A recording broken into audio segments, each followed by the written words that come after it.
The morning sun cast long shadows across the pristine grounds of Kensington Palace as 10-year-old Prince George walked quietly through the corridors that had become his second home. Unlike other children his age who might run or shout with excitement, George moved with a peculiar stillness that had begun to worry those closest to him. His footsteps barely made a sound on the polished marble floors, and his usual chatter had diminished to mere whispers over the past several months. Officer James Mitchell had been assigned to Prince George's personal security detail for nearly 3 years. At 42 years old, Mitchell was a seasoned professional who had served in the Metropolitan Police's Protection Command for over a decade. He had protected diplomats, politicians, and other members of the royal family, but something about his current assignment felt different. The young prince, who had once been full of questions and curiosity about Mitchell's equipment and training, had gradually become more withdrawn and observant. Mitchell first noticed the change during a routine visit to George's school. The prince, who typically engaged with classmates and teachers enthusiastically, sat quietly at his desk, watching everyone around him with an intensity that seemed beyond his years. When other children laughed and played during break time, George would stand at the window, his small hands pressed against the glass, seemingly lost in thought. The teachers mentioned that while George continued to excel academically, his participation in group activities had decreased significantly. The transformation wasn't sudden, which made it even more concerning for those who knew George well. His parents, Prince William and Catherine, had initially attributed the change to the natural process of growing up and becoming more aware of his unique position in the world. Children in the royal family often went through phases of adjustment as they began to understand the weight of their future responsibilities. However, as weeks turned into months, it became clear that something deeper was affecting the young prince. During family gatherings at Windsor Castle, George would sit quietly among his cousins, observing their interactions rather than participating. His grandmother, Queen Camilla, noticed that he had developed a habit of watching the adults in the room, particularly during serious conversations. When the family discussed official matters or upcoming engagements, George's attention would shift entirely to these discussions, even though they were often conducted in hushed tones meant to exclude the children. Mitchell began to document these changes in his daily reports, though he wasn't sure if his observations were significant enough to raise formal concerns. The prince's behavioral shift was subtle but consistent. George had always been well-behaved, but now his compliance seemed to come from a place of deep contemplation rather than childlike obedience. He would follow instructions without question, complete his tasks efficiently, and then retreat into his own thoughts. The palace staff started to notice George's presence in places where children typically wouldn't venture. He was found several times in the library, not reading children's books but sitting quietly while adult conversations took place nearby. The cleaning staff reported seeing him in hallways late in the evening, not causing trouble or breaking rules, but simply existing in spaces where he could observe the daily operations of royal life without being the center of attention. One particular incident stayed with Mitchell for weeks. During a state dinner preparation, George had been playing in a nearby room when he suddenly appeared in the doorway of the main dining hall. Instead of running in excitedly as most children would, he stood perfectly still, taking in the elaborate table settings, the formal arrangements, and the staff bustling about in preparation. His expression wasn't one of wonder or excitement, but of quiet understanding, as if he was beginning to comprehend the magnitude of the world he was destined to inherit. The prince's teachers at school began reaching out to his parents more frequently, not because of behavioral problems, but because of their concern about his increasing isolation. They described a child who was always present, always listening, but rarely contributing to discussions unless directly asked. His artwork, once filled with bright colors and fantastical creatures, had become more subdued and realistic, often depicting solitary figures in grand settings. Mitchell found himself spending more time observing George rather than simply protecting him. The boy's silence wasn't defiant or troubling in an obvious way, but it carried a weight that seemed inappropriate for someone so young.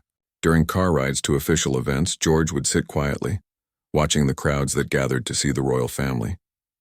His gaze would linger on individual faces in the crowd, and Mitchell could see him processing something that remained unspoken. The most unsettling aspect of George's transformation was how it affected those around him. His younger siblings, Princess Charlotte and Prince Louis, began to mirror some of his quieter behavior during family time. The household staff, who had always enjoyed George's friendly greetings and questions, found themselves missing his former enthusiasm. Even the family dogs seemed to sense the change, often sitting quietly beside George instead of engaging in their usual playful interactions. As autumn approached, Mitchell realized that his role was evolving beyond traditional security work. He was becoming a witness to something profound happening in the young prince's development, something that would ultimately force him to make one of the most difficult decisions of his career. The boy who had once asked endless questions about police work and protection protocols was now asking different kinds of questions, ones that revealed a troubling awareness of the complexities and burdens that awaited him. The first time Prince George directly addressed Mitchell about the weight of his future responsibilities, they were sitting in the car outside his school on a particularly rainy October morning. George had been staring out the window at the other children running through puddles, their laughter muffled by the vehicle's bulletproof glass. Without looking at Mitchell, the 10-year-old asked, "Do you think they know they're free?" Mitchell was caught off guard by the question. In all his years of protection work, he had never had a child ask him something so profound. He looked at George in the rearview mirror and saw a seriousness in the boy's eyes that belonged to someone much older. "What do you mean by free, Your Royal Highness?" Mitchell asked carefully, using the formal address that had become more common as George's demeanor had grown more formal. George continued watching the children play. "They can choose what they want to be when they grow up. They can move anywhere they want. They can marry anyone they love. They don't have people following them everywhere, making sure they don't make mistakes." His voice was barely above a whisper, but every word carried the weight of deep contemplation. They don't have to worry about disappointing a whole country. The conversation stayed with Mitchell throughout the day. He had worked with many high-profile individuals who struggled with the constraints of their public positions, but he had never encountered a child who seemed to understand the permanence of his situation with such clarity. That evening, he found himself questioning whether his reports accurately conveyed the emotional burden that George appeared to be carrying. Over the following weeks, George began to share more of his thoughts during their private moments together. These conversations always happened when they were alone, away from family members and other staff. It was as if George had identified Mitchell as a safe person to whom he could express thoughts that he felt unable to share with anyone else. The trust placed in Mitchell was both an honor and a growing source of concern. During a visit to a children's hospital, Mitchell watched George interact with young patients. The prince's natural compassion and genuine interest in others remained unchanged, but there was a new layer of understanding in his interactions. When a young girl asked George if he ever felt sad about being a prince, George sat quietly for a long moment before answering, "Sometimes being special means being alone." The response surprised everyone present, including his parents, who exchanged concerned glances. The turning point came during a family holiday at Balmoral Castle in Scotland. George had always loved the expansive grounds and the relative freedom they provided, but this visit was different. Instead of exploring and playing as he had in previous years, George spent hours walking alone along the estate's paths. Mitchell followed at a distance, maintaining his protective duties while giving the prince space to process whatever was troubling him. One evening, George approached Mitchell while he was conducting a security check of the perimeter. The sunset painted the Scottish Highlands in brilliant oranges and purples, creating a breathtaking backdrop for their conversation. George stood beside Mitchell and said, "I've been thinking about what happens when someone doesn't want a job they were born to do." Mitchell knelt down to George's eye level, recognizing the gravity of the moment. "That's a very big thought for someone your age," he replied gently. "What brought this to your mind?" George looked out across the vast landscape. "I watch you doing your job, and I can see that you chose it.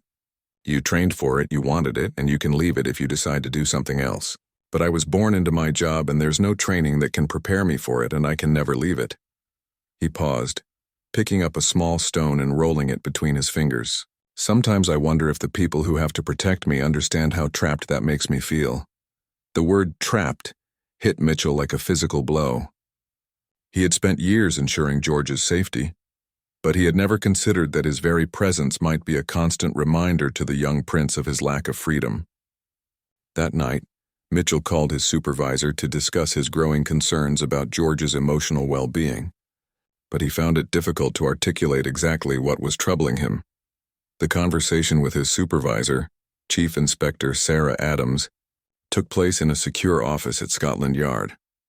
Mitchell tried to explain that while there were no immediate security concerns, he was witnessing something that felt significant in the prince's development.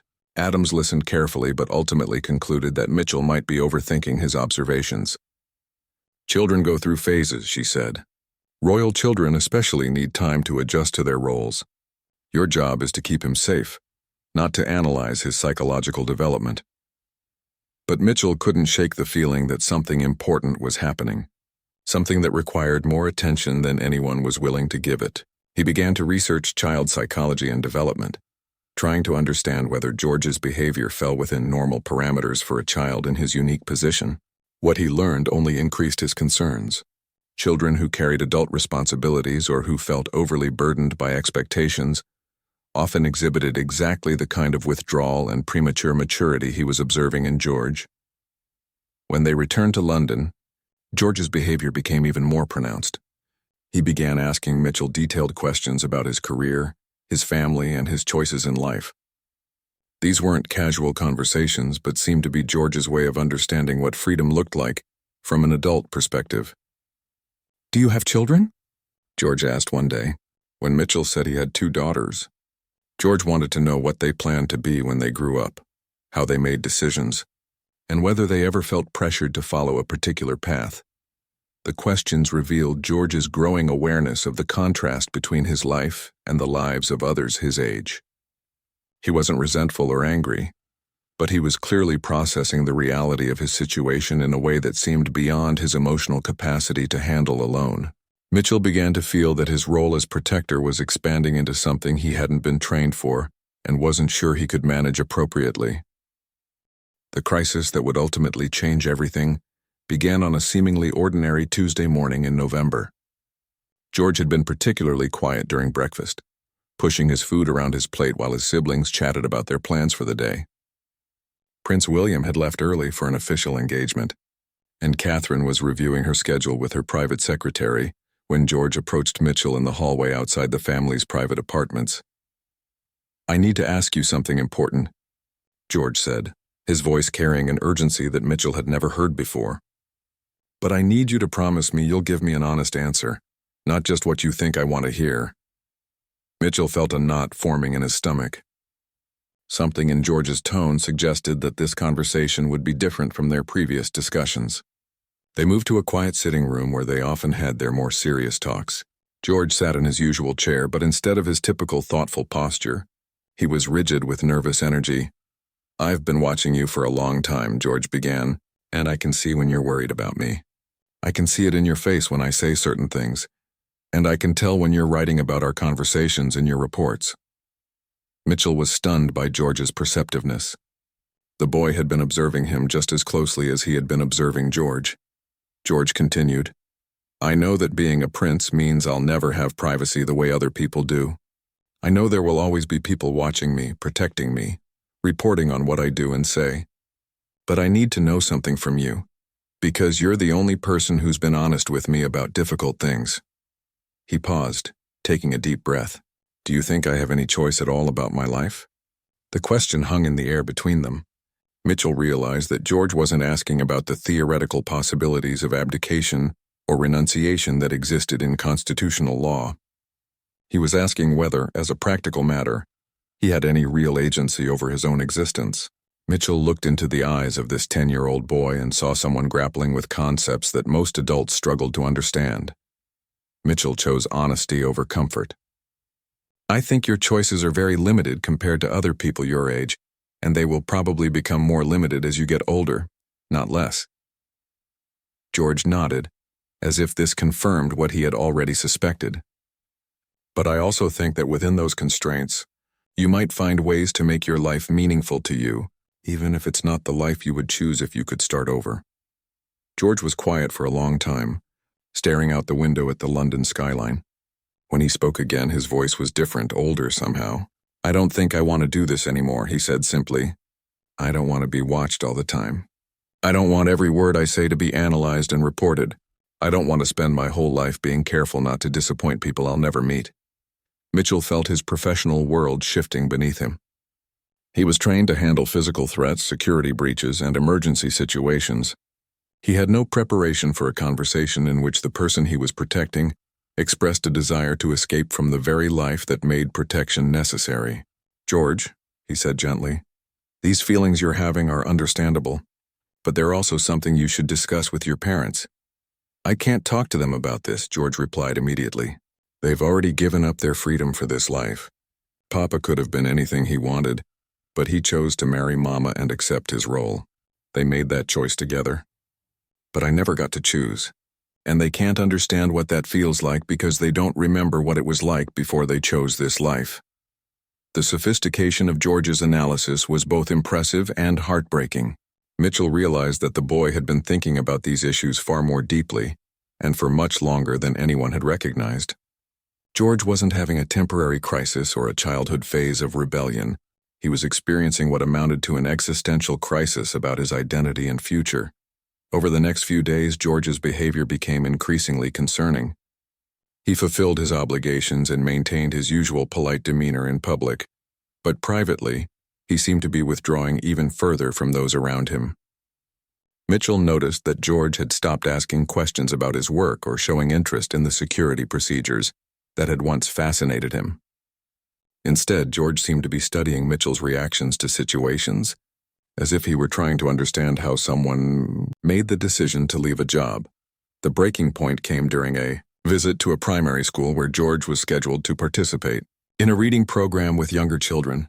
The event was meant to be enjoyable and low pressure, but Mitchell could see that George was struggling to maintain his composure throughout the visit. The children were excited to meet a real prince, asking him questions about living in a palace and whether he had a crown. One little girl asked George if he liked being a prince, and George's response stopped everyone in the room. "I think," he said carefully, "that being a prince is something that happens to you, not something you get to like or dislike." The adults present laughed, thinking it was a clever response from a bright child, but Mitchell could see the pain behind George's words. That evening, George made a request that would force Mitchell to confront the most difficult decision of his career.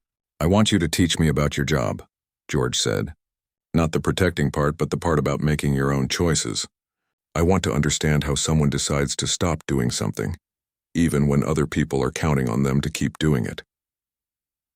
Mitchell realized that George wasn't asking for information out of curiosity. He was asking for guidance about something he was seriously considering. The 10-year-old prince was contemplating choices that could have profound implications for the monarchy, his family, and the country. And somehow, Mitchell had become the person George trusted to help him think through these impossible decisions. Mitchell spent 3 sleepless nights considering George's request before he made a decision that would change both of their lives forever. He realized that his response would either help George work through his crisis in a healthy way, or potentially encourage the young prince to make choices that could have devastating consequences for everyone involved. The weight of responsibility felt heavier than anything Mitchell had experienced in his years of protection work. On Friday morning, Mitchell made an unprecedented decision. Instead of filing his regular report about George's activities and demeanor, he requested an immediate meeting with Prince William and Catherine. He had never before sought to discuss a principal's emotional state with their family members, but George's situation seemed to require breaking protocol. The meeting was arranged for that afternoon at Kensington Palace. Prince William and Catherine listened carefully as Mitchell described the conversations he had been having with George over the past several months. He was careful to present the information objectively, avoiding any interpretation or recommendation about how they should respond. However, the concern in his voice was unmistakable, and both parents clearly recognized the seriousness of what Mitchell was reporting. "We've noticed changes in George's behavior," Catherine admitted, "but we attributed them to normal development. He's always been more thoughtful than other children his age." Prince William added that they had discussed George's increasing seriousness as a family, but they hadn't realized the depth of his struggle with his royal identity. Mitchell felt compelled to share George's specific request about learning how to make the decision to leave a position of responsibility. Both parents were clearly shaken by this information. Prince William asked Mitchell directly whether he believed George was seriously considering attempting to renounce his place in the line of succession, even though such a decision would be impossible for a 10-year-old to make legally or practically. "I believe he's trying to understand his options," Mitchell replied carefully. "He's looking for hope that his life might include some element of choice, even if that choice is theoretical at this point." The conversation continued for over an hour, with both parents asking detailed questions about George's statements and behavior patterns. That evening, Prince William and Catherine sat down with George for what they intended to be a gentle conversation about his feelings regarding his royal role. However, George surprised them by immediately acknowledging that he knew Mitchell had spoken with them. "He's worried about me," George said matter-of-factly. "And he should be, because I've been asking him questions that he shouldn't have to answer." Catherine was struck by George's awareness of the position he had put Mitchell in. "What kinds of questions, darling?" she asked gently. George looked at both his parents for a long moment before responding with a directness that took their breath away. "I asked him if he thought I had any real choices in my life, and he told me the truth. He said my choices are very limited and will probably get more limited as I get older. Then I asked him to teach me how someone decides to stop doing a job that other people are depending on them to do." George paused, watching his parents' faces carefully. "I can see that this scares you, but I need you to understand that I wasn't asking because I want to hurt anyone or cause problems for the family. I was asking because I need to know that escape is possible, even if I never use it." Prince William struggled to find words that would address George's concerns without dismissing them, or making promises that couldn't be kept. "George, the role you were born into is incredibly challenging, and it's not fair that you have to think about these things at your age. But walking away from this responsibility would create enormous problems for many people, including our family and the country." "I know that," George replied quietly. "That's why it feels like a trap. If I stay, I'm giving up my freedom.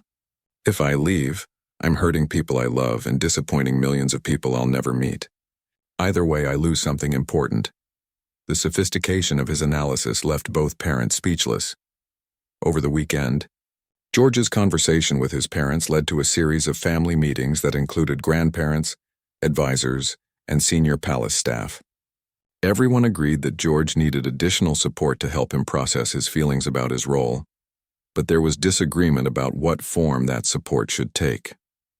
Some suggested therapy or counseling, while others worried that involving mental health professionals might create additional complications for a child in George's position.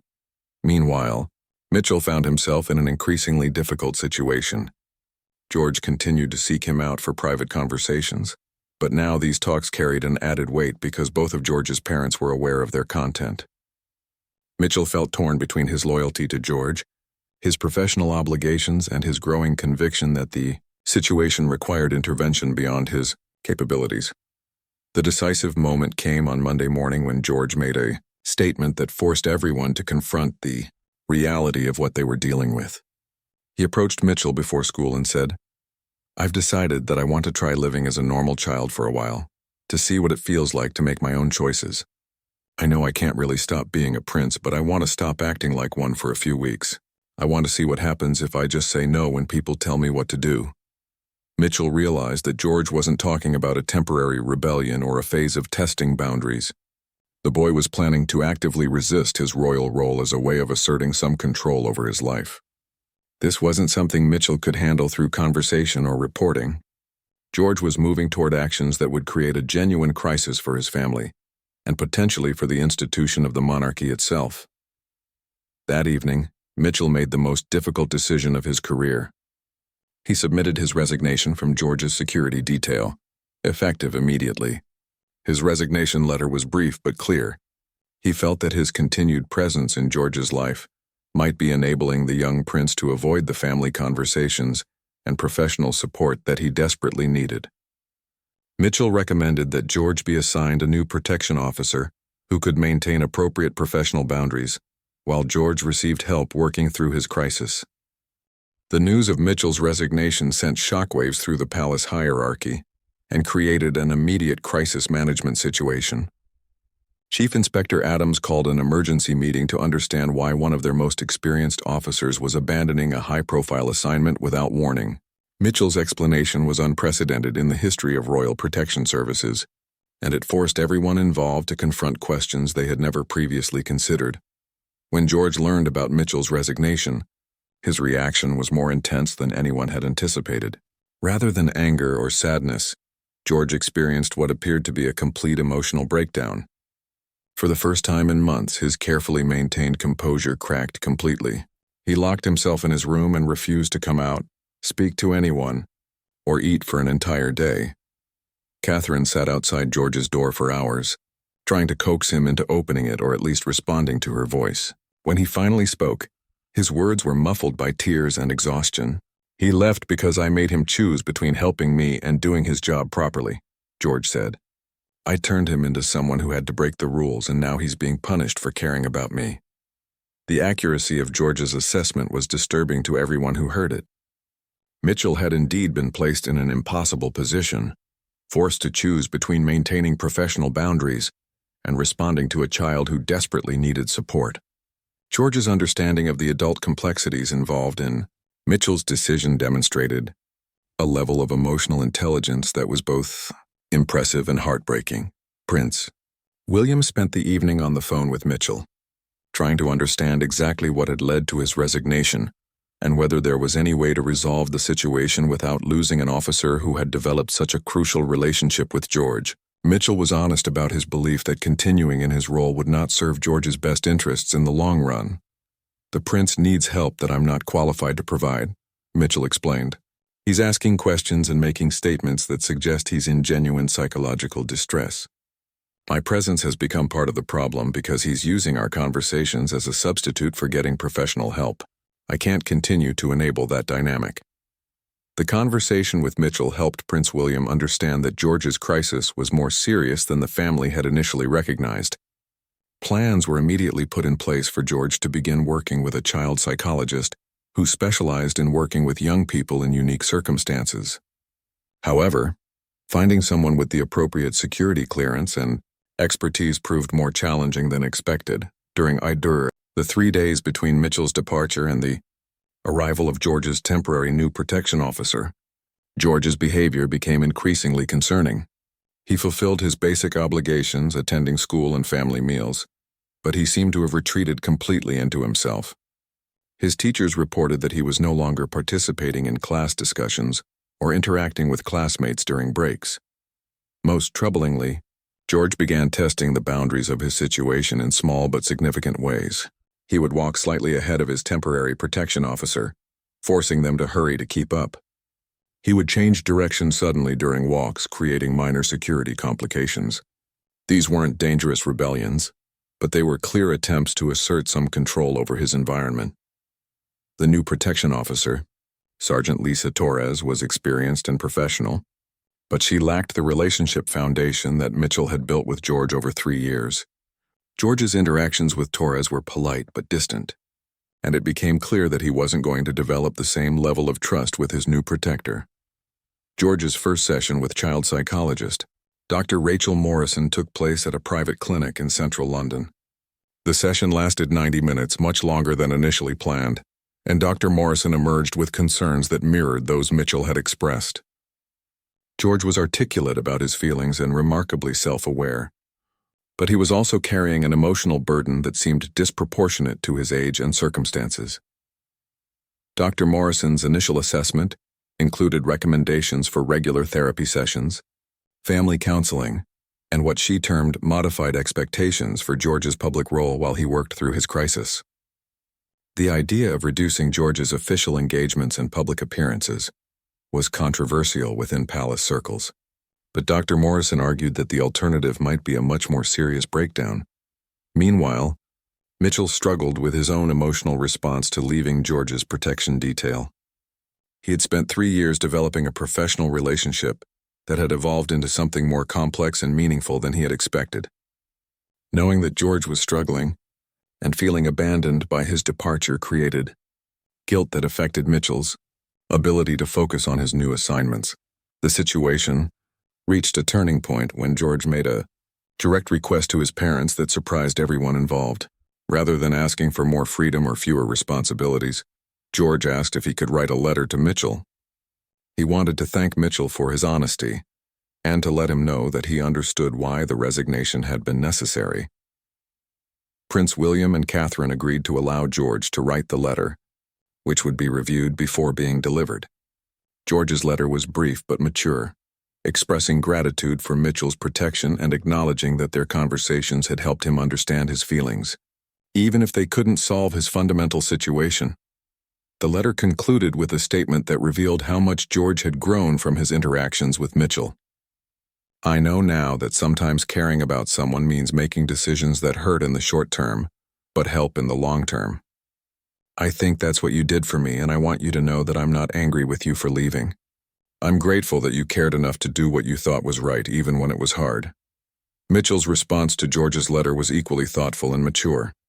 He thanked George for understanding his difficult decision and encouraged the young prince to continue working with people who could help him find ways to create meaning and satisfaction within the constraints of his role. Mitchell also expressed his hope that George would eventually find peace with his unique position in the world. The exchange of letters provided closure for both George and Mitchell, but it also marked the beginning of a new phase in George's development that would require ongoing support and careful attention from everyone in his life. 6 months after Mitchell's resignation, the changes in Prince George were evident to everyone who knew him. The intensive therapy sessions with Dr. Morrison had helped him develop strategies for managing the anxiety and sense of entrapment that had overwhelmed him during the autumn crisis. However, the process of healing was far from simple, and George continued to face challenges that were unique to his position. Dr. Morrison had worked with George to reframe his understanding of choice and freedom within the context of his royal role. Rather than focusing on the major life decisions he couldn't make, they explored the smaller daily choices that were available to him. George learned to find satisfaction in choosing how he approached his responsibilities, even when he couldn't choose the responsibilities themselves. The family had also made significant adjustments to support George's emotional well-being. His official engagements were reduced and carefully selected to include activities that aligned with his interests and values. Instead of formal ceremonial events, George's public appearances focused on causes he genuinely cared about, particularly programs supporting children in difficult circumstances. George's relationship with Sergeant Torres had gradually improved, though it never reached the depth of connection he had shared with Mitchell. Torres was skilled at maintaining appropriate professional boundaries while still being responsive to George's emotional needs. She had been briefed extensively on George's crisis and was trained to recognize signs of renewed distress. One of the most significant developments was George's decision to begin keeping a private journal. Dr. Morrison had suggested this as a way for George to process his thoughts and feelings without burdening others with concerns they might not be equipped to handle. The journal became an outlet for George's ongoing struggle with his identity and future, allowing him to express doubts and fears privately while maintaining his public composure. George's academic performance remained excellent, but his teachers noted positive changes in his classroom behavior. He was participating more actively in discussions and had begun forming closer friendships with classmates. The extreme withdrawal that had characterized his behavior during the crisis had given way to a more balanced approach to social interaction. However, George still experienced periods of melancholy and anxiety about his future. These episodes were less intense than during his crisis, but they served as reminders that his fundamental situation hadn't changed. During these difficult moments, George would often think about his conversations with Mitchell and the honesty that had characterized their relationship. One particularly challenging day occurred during a visit to a youth center, where George was participating in a mentorship program. A teenage boy asked George directly whether he ever wished he hadn't been born a prince. The question caught everyone off guard, but George's response demonstrated how much he had grown emotionally over the past year. "I think everyone sometimes wishes their life was different in some way," George replied thoughtfully. "Being a prince means I can help people and do important work, but it also means I can't make some choices that other people take for granted. I'm learning that both things can be true at the same time, and that's okay." The teenager pressed further, asking George if he would give up being a prince if he could. George was quiet for a long moment before answering. I'm starting to understand that the question isn't whether I would choose this life if I could start over. The question is how I can make this life meaningful and fulfilling, since it's the only life I have. George's response impressed everyone present, including the youth center staff who had worked with hundreds of young people struggling with difficult circumstances. His ability to articulate such a mature perspective on accepting unchangeable realities while still finding ways to create personal satisfaction was remarkable for someone his age. Dr. Morrison continued to work with George on developing what she called authentic agency within the constraints of his role. This involved helping George identify aspects of his royal duties that aligned with his personal values and interests, allowing him to approach his responsibilities with genuine enthusiasm rather than resignation. George discovered that he had a particular passion for environmental conservation and began requesting more engagements related to climate change and wildlife protection. His involvement in these causes felt authentic to him, providing a sense of purpose that helped balance the aspects of his role that felt imposed rather than chosen. The relationship between George and his parents also evolved significantly during this period.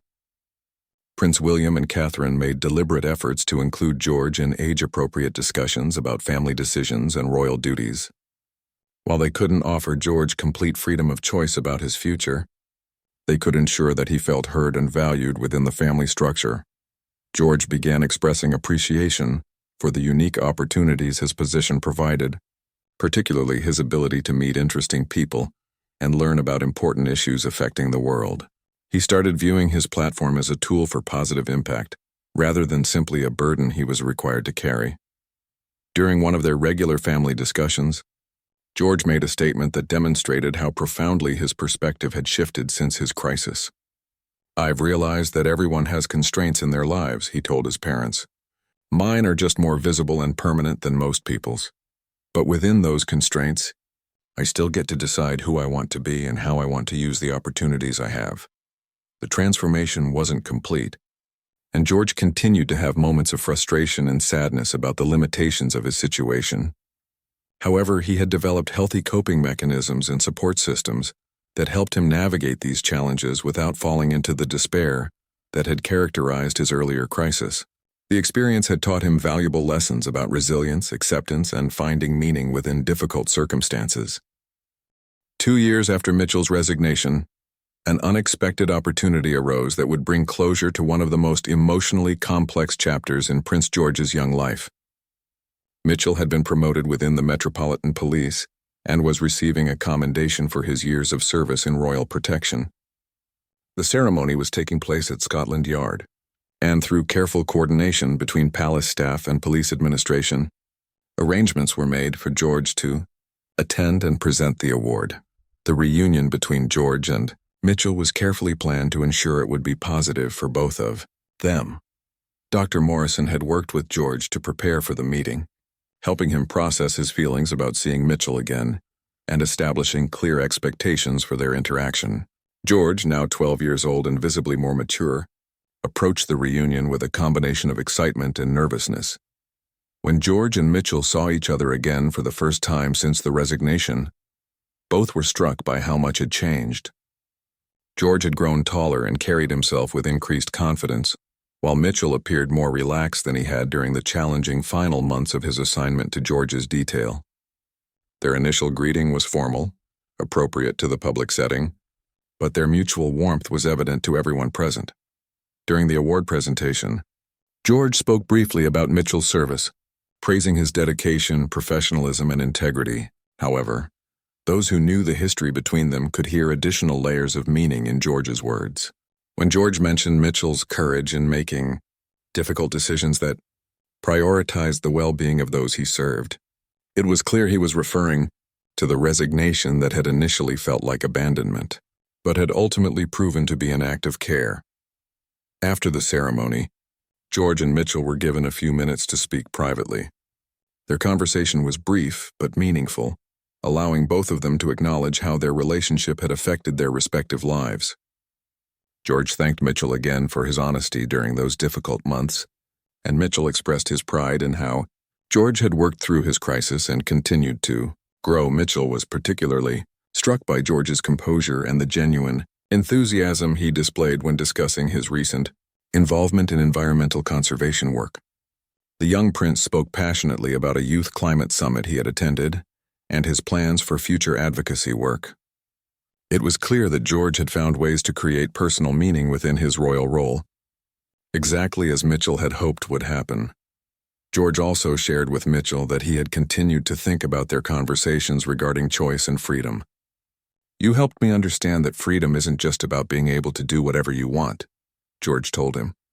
"It's also about being able to choose how you respond to the circumstances you can't change. That lesson has helped me more than you probably realize." The meeting provided closure for both George and Mitchell, but it also served as a celebration of George's emotional growth and resilience. The young prince, who had once felt trapped and desperate, had developed into someone who could find satisfaction and purpose within challenging circumstances. The transformation wasn't complete, and George would continue to face unique struggles throughout his life. But he had acquired tools and perspectives that would serve him well.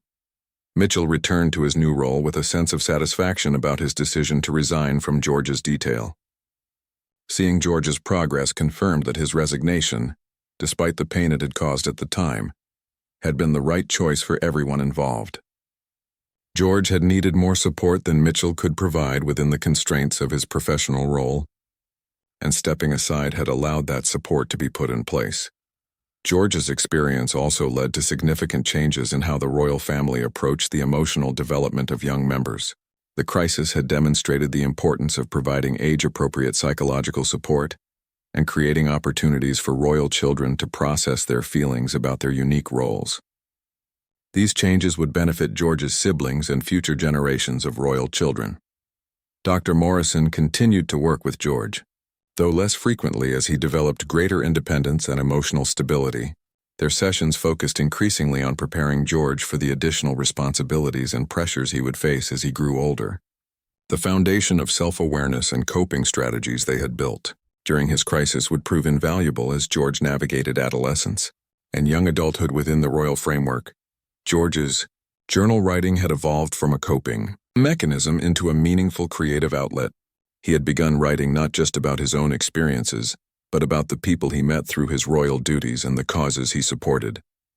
Dr. Morrison encouraged this development, recognizing that George's writing provided him with a sense of personal agency and creative expression that complemented his official responsibilities. The transformation in George's approach to his royal role became evident to the public as well as to those close to him. His engagements were characterized by genuine enthusiasm and thoughtful interaction with the people he met. Rather than going through the motions of royal duty, George had learned to find authentic connections and meaningful moments within formal obligations.